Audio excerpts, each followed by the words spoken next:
Oh my gosh, I had no idea that Lil Uzi Vert could be so deep. EXO Tour Life is kind of blowing my mind right now. He is talking about suicide, drug addiction. He is talking about a relationship, which is usually a signifier that the song isn't that deep, but he kind of makes it deep anyway. My word, like, we've got to get into the song, people. Let me explain.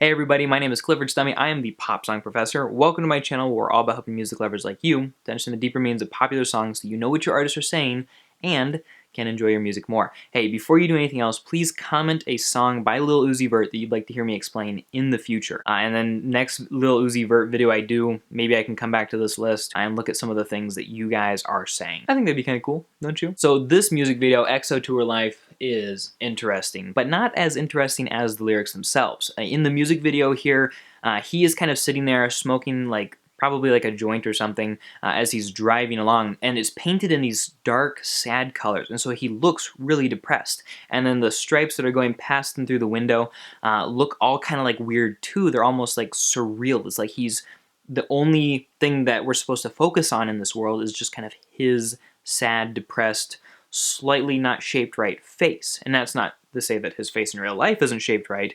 It's just to say that it adds in the art to this suggestion that he is not doing okay. And these lyrics would suggest the same. They are so crazy.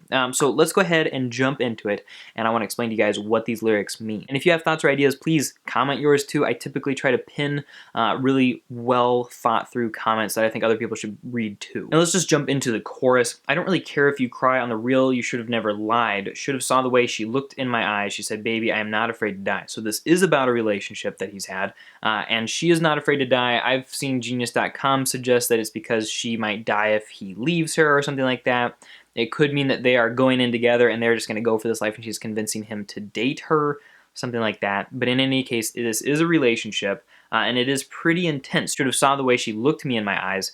She is looking at him intensely. This is heavy emotion right here. And he says that this pushed him to the edge. All my friends are dead, or just that life pushed him to the edge. Lots of things could have pushed him to the edge.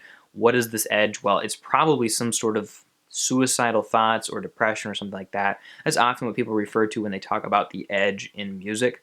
But it could just be that he's angry. Maybe he's ready to break up with her. But then you hear him say that all my friends are dead, and that definitely fits better with the depressing theory.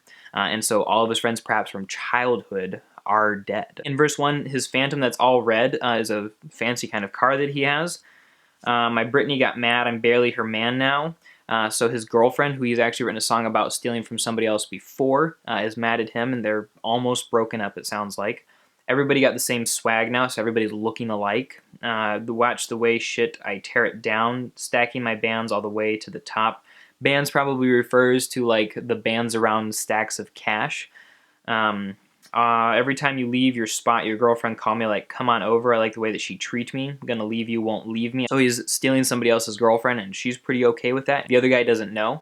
She say I'm insane, I might blow my brain. Xanny help the pain. Now Xanax is a prescription drug usually used to treat anxiety, things like that, and so it helps people to calm down so it can be abused or misused, in an excessive amount for stuff like that. So he's saying he's not addicted, he's committed to it, but that it keeps control of him. And maybe it helps him to keep control of himself is what he's saying here.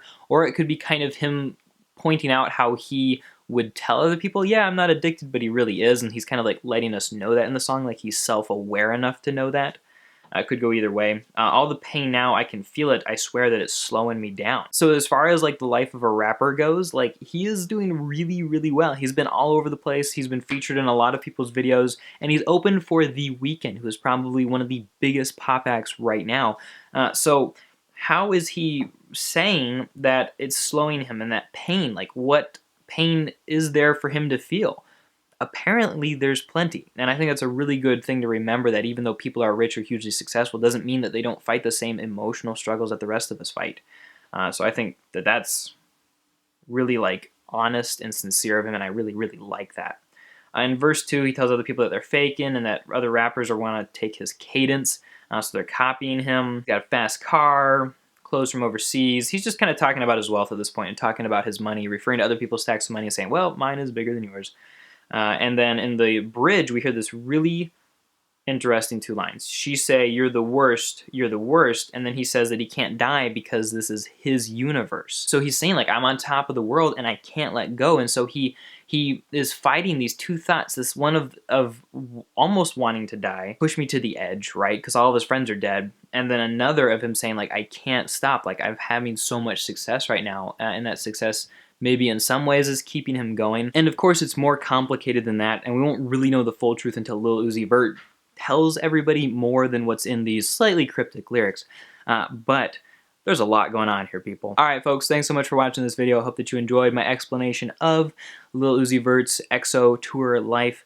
If you guys want to, please comment a song by Lil Uzi Vert that you'd like to hear me explain in the future or react to. And yeah, in the meantime, I've got some videos around here, they're about to pop up, or they have already, that I think that people who like this song are going to like explanations of as well, or just songs that you might like to listen to in general. So thanks for watching, guys. Talk to you later.